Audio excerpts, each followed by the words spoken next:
Hello, this is Adam from Wax Pack Gods. Hope you're doing well. In this video, I'm going to continue on my journey of sorting through a box of baseball cards I bought from a garage sale a few years ago. The first time around, I laid out the cards by manufacturer and broke them out a little bit more in some of the cases, some broken out tops here there. Last time around, I went through the stack of Donruss cards from this box, sorted them all down to set and then numerically. And this time I'm going to tackle the biggest stack of all. Maybe it's hard to tell since the top is kind of broken up, but the biggest contiguous stack that I have right now, which is Fleer.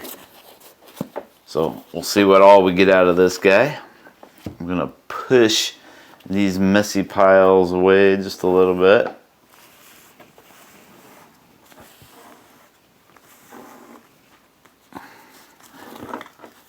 One of our regular viewers told me that I have messy piles of cards here, and I agree with him.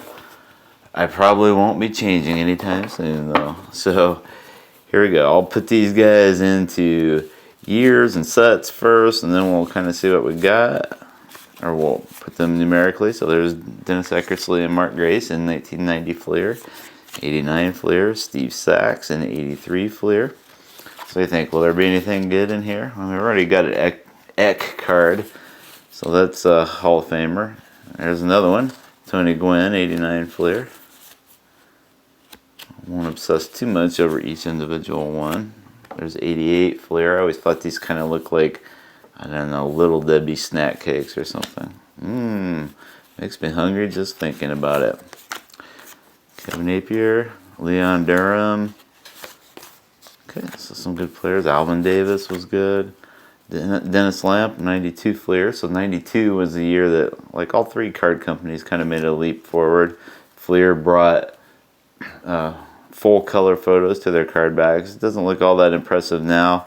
The gloss is not all that high, but it was pretty fancy for the time. So I'll slide that one over there. Got a hunk of stickers. Maybe we'll go through and figure out what those are later. And then, oh boy howdy, looky there, Greg Jeffries rookie card. Man, I tell you, 30 years ago, 31, 32 years ago, well, not 32, but 31 years ago, this guy was at the top of the hobby, and this card was just flying off of, out of dealer cases at shows and so forth. Jeffries turned in a pretty good career, just not quite the Mickey Mantle career that folks thought he might have. So this card's not worth all that much now, but it certainly is it still gives me a little bit of a thrill to pull it, even though it's not in a pack. So that might be the plum of the whole thing. We'll see. 94 Fleer. Things are pretty glossy by this point, and I was kind of out of the hobby by this point as well. Finishing up college, entering grad school, so don't do the math, you don't need to know. 92 Ultra, Fleer Ultra. So there's the triple A's, some of the Bash brothers there. Okay, Edwardson, Rufino, Linares. What is this one? Fleer 95. Is that just the base Fleer? I don't know. This thing is all funky looking with all the geometric stuff on it. Does it say what it is? It just says Fleer. It actually has a 94 copyright on it, but it's some sort of a 95 Fleer. Out of my element on that. Ozzie Virgil, Al Hall, Nolan Ryan, look at that. Okay, that one may trump the Greg Jeffries, but maybe just slightly. And Gary Gaetti, Fred Lynn with the Tigers. Looks weird, looks wrong. John Crook, young and thin-ish. Jamie Quirk. I wonder if he was as eccentric as his name would indicate. Like father, like sons, Roberto Alomar and Sandy Alomar Jr. Hall of Famer there. Oh, and a Topps. Very poor sorting job on my part there.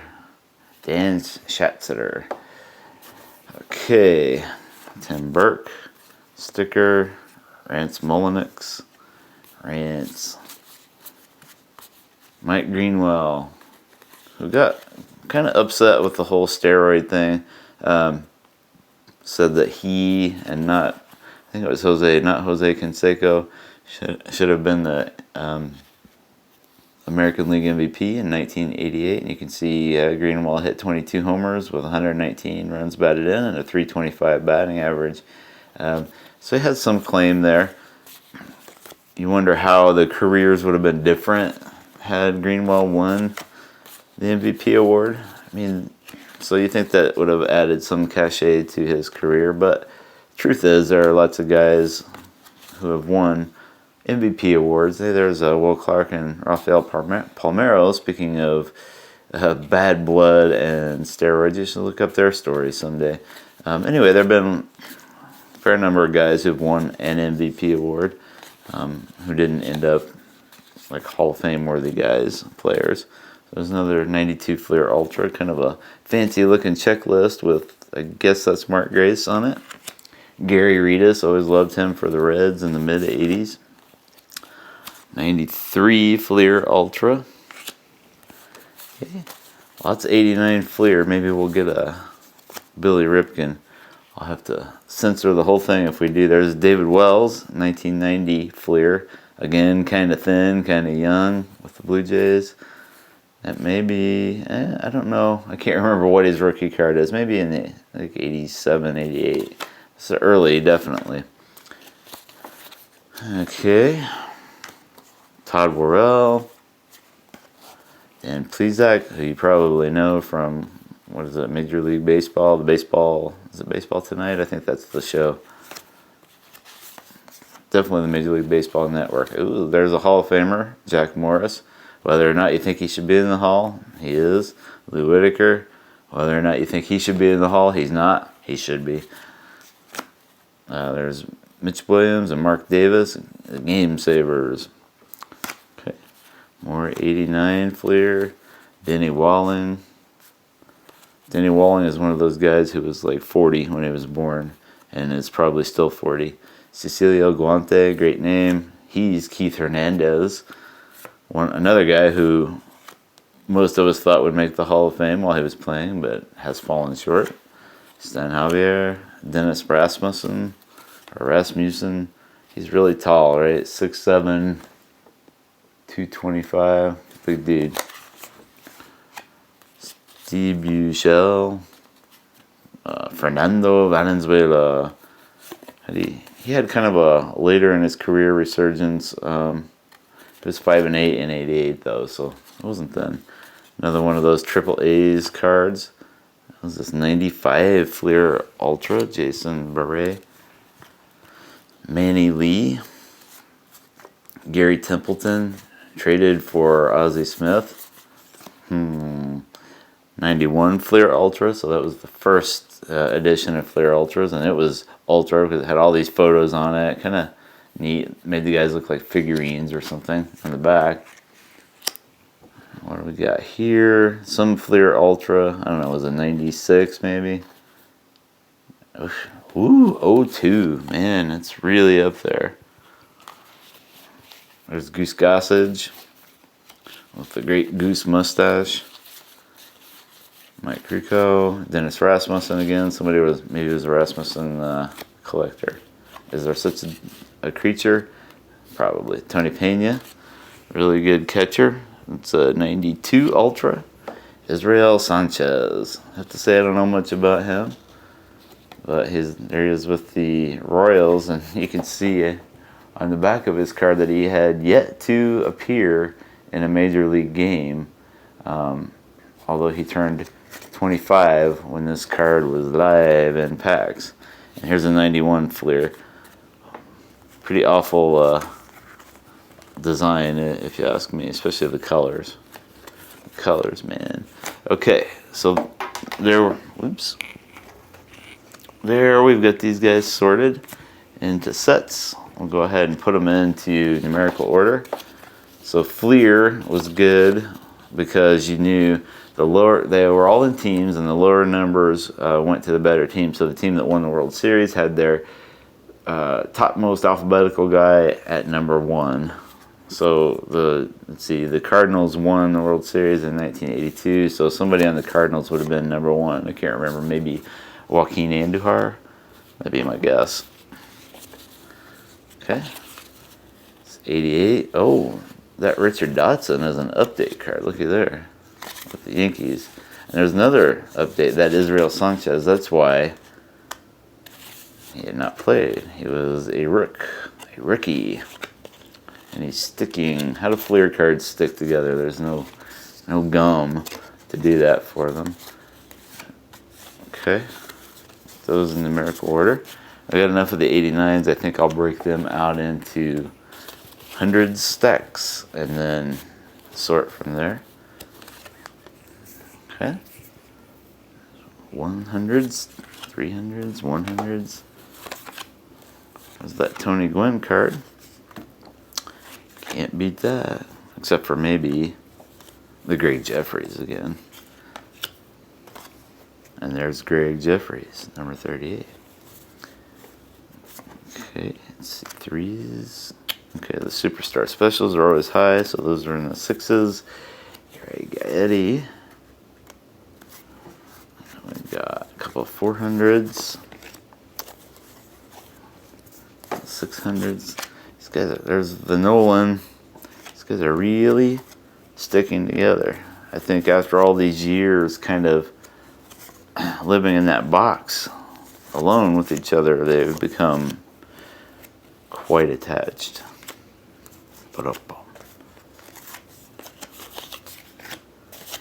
Alright. Brooke Jacoby. Mike Greenwell. So these players were so nice that we get to see them twice. Once from the front and once from the back. And when you sort them like this, you can figure out which ones you lack. I know it's terrible. But what are you gonna do? What are you gonna do? You gotta do something to fill the space of the time that it takes to sort. I swear on my mother's toenails that I was a lot faster than this sorting when I was a kid.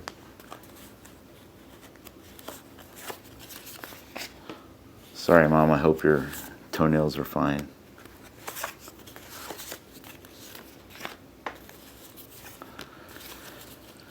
Okay, there's Fernando Valenzuela.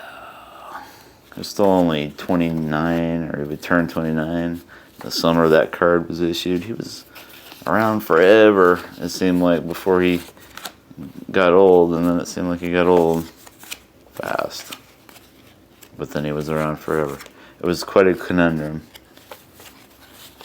Alright, getting close to doing something here. Is Goose Gossage, another Hall of Famer. So now we can do our lickety split sorting, we hope. Okay, too bad. Welch, Rick Cerrone, or is it Sharona? That would be cool if his name were actually pronounced Sharona. And when you traded the card for him, you could snatch it away. Or you traded for his card, you could snatch it away and say, hey, give me my Sharona. It's really bad. Still really bad. Okay.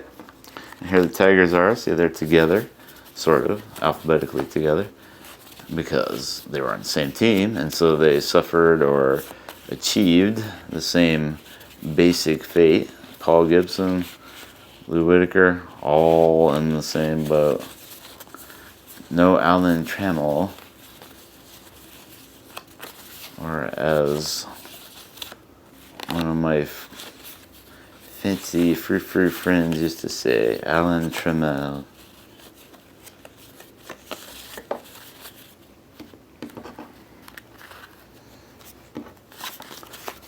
Okay, let's see. Here we we doing here? The Pirates. So you can kind of see the quality of the team sliding down as we get into the higher numbers here. Which is interesting to see the Yankees there. The Yankees were not always champs in the 80s. In fact, they were never champs in the 80s. Don't tell anybody. Okay. They tried, though. They had Ricky Henderson and Billy Martin on retainer. And so anytime they needed to spice stuff up, they just reached out and pulled them back to the Bronx. I don't know how they managed that, but it seemed to be the way it went.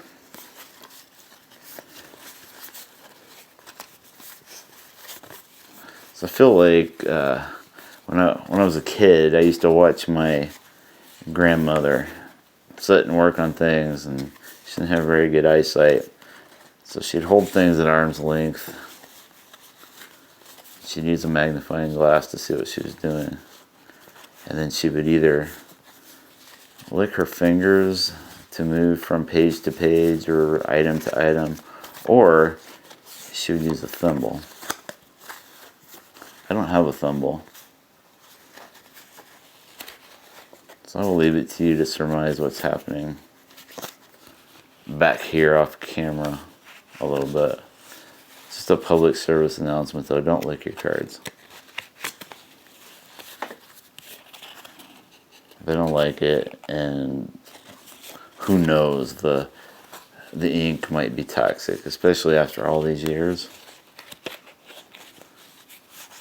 Now, if they were gum, I mean, totally, you could be chewing that. So what's the oldest baseball card gum you've ever chewed? I can't remember for sure for me. I'm sure I chewed like some 86, 87 gum in the early 90s probably. No problems, kind of crumbly and so forth. Oh look, I have a double of Brooke Jacoby. Awesome. Sweet. And of Mike Witt. But I remember clearly in the mid 80s at a flea market, I found some dealer who had a box of 1978 o-pee-chee baseball cards. My dad, being a gum aficionado, just about dropped his teeth when he saw the orange gum slide out of the pack that I bought. So he said, "Are you gonna eat that gum?" And my mom said, "He's not gonna eat that gum. That gum is 7 or 8 years old." There's the double of those guys. All right, so there's the 89s. And so my dad said, "Well, give me that gum." And so he ate the old orange Canadian gum as we dive into the 90 flares here to sort them. And he liked it so much that he let me go back and get another pack. And that was pretty great. They were, it was expensive. The packs they were, I don't know, $1 or $2, something like that. That was a lot of money for a pack of baseball cards in the 80s. But they were old, and the ace in the hole, of course, was that they had the gum that my dad liked. I don't know if he dropped any actual teeth as a consequence of chewing that gum, but he talked about it for years afterwards. And I bet if I asked him now, he'd still remember it. I remember that in one of those packs, I pulled an Al Oliver card.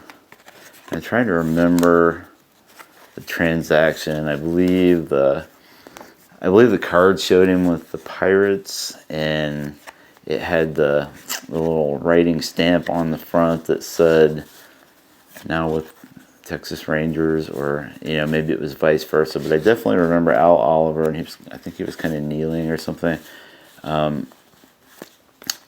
And I definitely remember that he had a traded designation right there on the card. I thought it was cool, but I wasn't sure if I liked the writing on the card, but it definitely was different because the Topps card I had seen.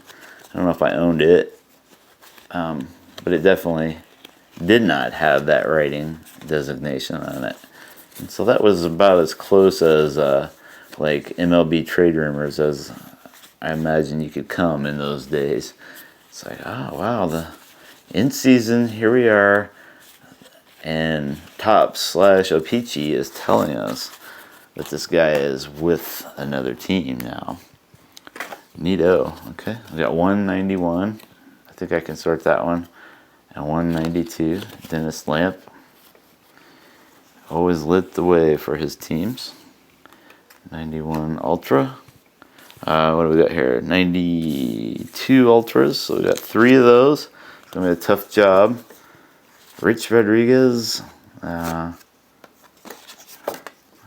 don't believe that is the football coach, but hey, I've been wrong before.